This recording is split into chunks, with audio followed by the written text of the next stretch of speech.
ना तो फखर जमान इंजर्ड थे और ना ही फखर जमान को ट्वीट की कंट्रोवर्सी की वजह से टीम से बाहर किया गया था। लेकिन आखिरी मसला था क्या कि जिसकी वजह से फखर जमान 2 से 3 सीरीज बाहर बैठे रहे। आए हम आपको इस वीडियो में बताते हैं कि फखर जमान को क्या ऐसा इशू था, क्या ऐसी चीजें हो रही थी बैक पे जिस वजह से फखर जमान टीम से बाहर रहे।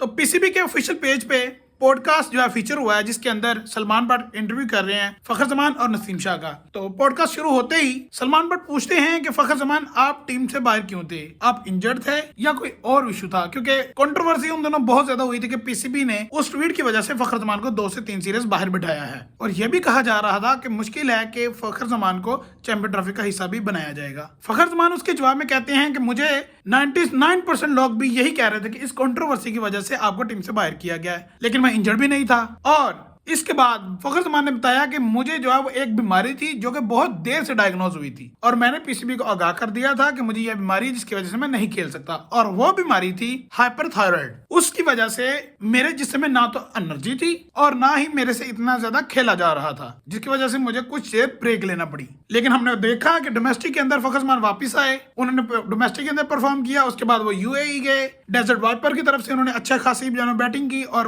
अपनी टीम को मैचेस जितवाए। फिर फखर जमान कहते हैं कि भाईजान मैं जब डोमेस्टिक के अंदर दोबारा एंटर हुआ तो उसके अंदर मुझे पहले 3 से 4 मैचेस जो मैंने खेले मुझे खेला नहीं था जा रहा, मुझे खेलना नहीं था आ रहा, लेकिन उन्होंने उधर भी परफॉर्म किया। अब उनकी फॉर्म भी वापस आ चुकी है और आईसीसी चैंपियन ट्रॉफी में उनका नाम भी आ चुका है। अब वो ट्राई नेशन सीरीज भी खेल रहे हैं न्यूजीलैंड अफ्रीका के खिलाफ। तो इस सारे मामले के ऊपर फखर जमान ने जिस तरह जवाब दिया वो बड़े दबे से अल्फाज थे। वो अल्फाज क्यों थे, अब या तो हम ये भी कह सकते हैं कि हो सकता है ऑब्वियसली पीसीबी के ऑफिशियल पेज पे है तो प्लानट भी कह सकते हैं। मैं फैंस के पॉइंट ऑफ व्यू से ये बात कर रहा हूँ। ये प्लानट भी हो सकता है, लेकिन हो सकता है कि ये ट्रुथ भी ना हो, ये प्लानट ना हो और ये एक्चुअल में जो हुआ था वो चीज हो। इस बारे में आप क्या सोचते हैं और क्या आपको लगता है कि फखर जमान दोबारा जिस तरह उन्होंने 2017 की चैंपियन ट्रॉफी में परफॉर्मेंस दी थी इस दफा वो दे सकेंगे? तब उनके कैरियर का स्टार्ट था, अब उनके कैरियर का मिड चल रहा है। वो पाकिस्तान के लिए अच्छा खासा परफॉर्म कर चुके हैं, चाहे 2023 वर्ल्ड कप हो, 21 वर्ल्ड कप हो, हर जगह पे उन्होंने पाकिस्तान टीम का साथ दिया है। तो आपका इस बारे में क्या ख्याल है कि फखर जमान उस बात को छुपा रहे हैं जो कंट्रोवर्सी हुई थी, जिसके ऊपर उन्होंने बाबर के ऊपर ट्वीट किया था, जिसके अंदर उन्होंने ये लिखा था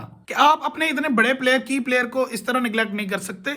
और उन्होंने कंपेयर किया था विराट कोहली से कि उनका कैरियर 2020 से लेकर 2023 तक जिस तरह विराट कोहली की परफॉर्मेंस थी वो एवरेज थी, वो तकरीबन 20 से लेकर 20, 23, 24 तक थी। उनको इंडियन टीम ने नहीं छोड़ा, वो की प्लेयर है इंडिया के। और पाकिस्तान के पास जो बाबर आजम है वो टॉप परफॉर्मर है अभी तक, उनको आप टीम से बाहर नहीं बिठा सकते और ये बिहेवियर अच्छा नहीं है। तो इस सारे मामले के ऊपर जो है ना फखर जमान से पीसीबी ने जवाब भी मांगा था, फखर जमान ने जवाब भी दिया था। इसके बाद एक इंटरव्यू में उन्होंने कहा कि मैंने जो कहा वो गलत था, लेकिन उसको जिस तरह पेश किया गया उस ट्वीट को जिस तरह उससे मतलब लिया गया वो भी गलत था। तो बातें सारी गोल हैं, इसके पीछे सच्चाई क्या है ये या तो पीसीबी जानती है या फखर जमान जानता है। मेरे सामने से एक वीडियो भी गुजरी थी अभी रिसेंटली IL T20 में डेजर्ट वाइपर से जब ये फखर जमान खेल रहे थे तो वसीम अकरम थे ग्राउंड के अंदर। फखर जमान के पास गया, वसीम अकरम ने पहले ही एक बात की, हाँ अभी तेरे गोटे गिट्टे ठीक हो गए ने। तो उसके बाद जो लाफ्टर आया था वो इस चीज की गवाही दे रहा है कि नहीं ये सारा गलत था। इस बारे में आप क्या सोचते हैं मुझे कमेंट सेक्शन में बताएं, अपने व्यूज दें, हम आपकी हर बात जो है ना वो आगे पहुंचाएंगे। Thank you.